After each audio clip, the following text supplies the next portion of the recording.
Good morning, Interbet fans, and welcome to the preview for Greyville. We're on the Poly track this Monday morning, the 13th of December, and the first race is off at 12:30. It's an 8-race program, and I found a couple of tasty ones here. As I said to you yesterday, it looked impossible. It turned out to be impossible, and you know, these are this is why you get pick six carryovers. It all depends on pace and how the races are run, because that makes a big difference, and certainly with the Poly track today, that is the key. So let's start off with the first race, which is a maiden plate, and they go 1,000 meters. Vegas Gold gets Warren Kennedy. Got to be the right horse. Looks like he should be able to win it. He is even money, but this does look like it's handmade for him, this race. Danger, obviously, La Fille with Ashton Aries, 1,200. Will it get the trip?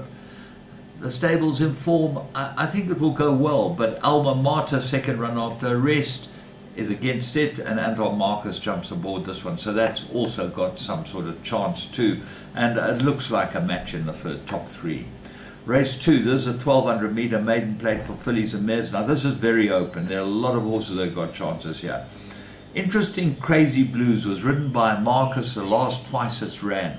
Now suddenly you find Warren Kennedy on this one, and you find Anton Marcus on number 1, Corner Crusade, from the Gary Rich stable.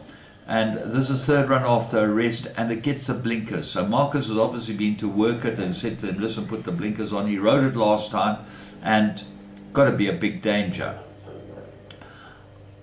Amarandi definitely comes into the race with a chance. Warren Kennedy rode that last time. As I said, he's on Crazy Blues, so that's a pointer. Austin, 2 runs, course and distance, 2 places, big improver. Looks like it needed his last start. Got to go in as well. Regina's Angel, Muzi sticks with this one, got some form too. And Iron Chef might improve on the Poly track, so I'm going to put in a number of horses in the bipot. Race 3, 1,400 meter mirror rated handicap. Sniper Shot. Paul Laverty had a couple of winners on Friday or over the weekend, so the stables turned nicely for him, and Keegan DeMello certainly made a difference there, so it will be nice to see Sniper Shot go well here. But tonight's fight nights, the horse have all got to beat. He loves the Poly, improved last run, everything in his favor. He looks like he's pretty nicely handicapped in this type of race. Will go well. Ralph the Rascal, third run, 7 runs, course and distance, 2 wins, 2 places. Anton Marcus, always worth having a look at. But the horse that everyone wants to know about is Conquer the Enemy. Now this horse won extremely well on the Poly when he won his maiden. He looks like he's badly merit rated. He's got a merit rating of 88 for a maiden. Is very, very high, and his 2 runs since then, well, he ran pretty well behind Mr. Pigalle, but he's no flash pan. And he didn't run too well behind Hasta Manana in a sort of difficult type of race. So you'd expect Conquer the Enemy to maybe be anything, but 88's a big merit rating for a maiden winner, and certainly with his profile. Race 4, maiden plate, they go 1,400 meters. Black White Dynamite, my top choice. Anton Marcus aboard. It looks like he's absolutely ready. Everything's in his favor, drawn 1, and he's got quite a good profile. The 2 MJ Odendaal runners look like the big dangers. Get Carter and Red Mahogany. Red Mahogany gets a tongue tie, will probably improve over 1,400, gets Warren Kennedy, big improver. So that looks like the ones that will fight out race 4.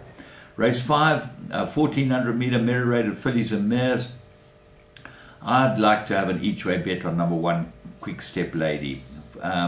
4 from 4 places, 4 places from 4 runs on the Poly track. I think this this mare will go very well from draw 1. She's had a warm up, and she's had a bit of a break since then, but the mirror rating has come tumbling down. She's in the right race. Birdwatcher, course and distance, 4 runs, 1 win and 2 places. Obviously got a chance. Humdinger is scratched now, so that makes it a lot more open. Brunilda's had a couple of good wins. State of Mind is the other horse that interests me. Another 10-to-1 shot. Course and distance, 5 runs, 2 wins, 2 places. Got to go well with Muzi Yeni aboard it. It all depends how this track runs. And if the track is running fast, they say there's a bit of a headwind, The horses in front are very hard to catch. Race 6, merit rated 85, 1600 meters. Well, here's a horse I'd like to see go to the front, because I think if it does, it will win. Number 1, Royal Kitty. 3 runs on the course and distance, 1 win and 1 place. Warren Kennedy aboard. Lots to like about Royal Kitty. There's a perfect race for her. What are the dangers? Maybe Made in France. Ashton Harry's drawn wide for Mark Dixon. He's in good form, and got good form since his last win. So Made in France, I think, will go well here. It just looks like one of those races. Flower Season ran pretty well after his last start, so that's got a chance. And Reckless Love's got very good form too for Wendy Whitehead.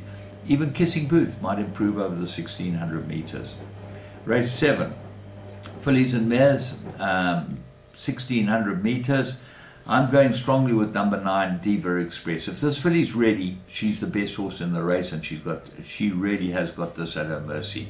The problem is she ready, and will she overcome that wide crawl? So if she doesn't, what is that? Rain Ware, I thought, was impressed with her maiden win. She gets a 4 kilogram claim again. She didn't get a penalty. She's a 61 merit rating, and I think she's better than a 61 with a 4 kilogram claim. So she's rating off a net 53, and she should be able to run well with the Apprentice. Quarat is your favorite. Good form, looks like an improver. Hot Money, I really like the look of Hot Money. I think she'll go very well here. Perfectly suited course and distance. And then Ruby Slippers. Have a very close look at this. When Godden rode it last time, was 3 runs ago, ran second over this course. So I think Ruby Slippers is a very big runner, and expect her to go well. Race 8, merit rated Fillies and Mares. They got 1900 meters. Very hard to look past Heart Ease. She's 7-2, which is a big price for a filly like her. I think she's the right horse in this race. So what are the dangers? Chelsea Flower, very good form. Sean Veal, Carl Hudson, number 8. Indigo Moon runs on really well. If there's a good pace, which I think there will be in this race with horses like Isla Marada in here, Port Adelaide, you're going to have a decent pace, and watch for Indigo Moon to flash up. Tristan Godden does ride her well. And then Port Adelaide won a good maiden, and Evening Primrose is the key horse of this race. She, you must ignore her last start. She's obviously got tons of ability, and she gets Anton Marcus. Expect her to go really well. So all in all, it's a very interesting race meeting at Greyville on the Poly, and I expect there to be some very nice payouts, which hopefully we're going to participate in. From me, James Goodman, the Interbet team, remember, bet on Interbet, you get on the tote, and all the money goes back to racing. That's why we're with them. Have a great day.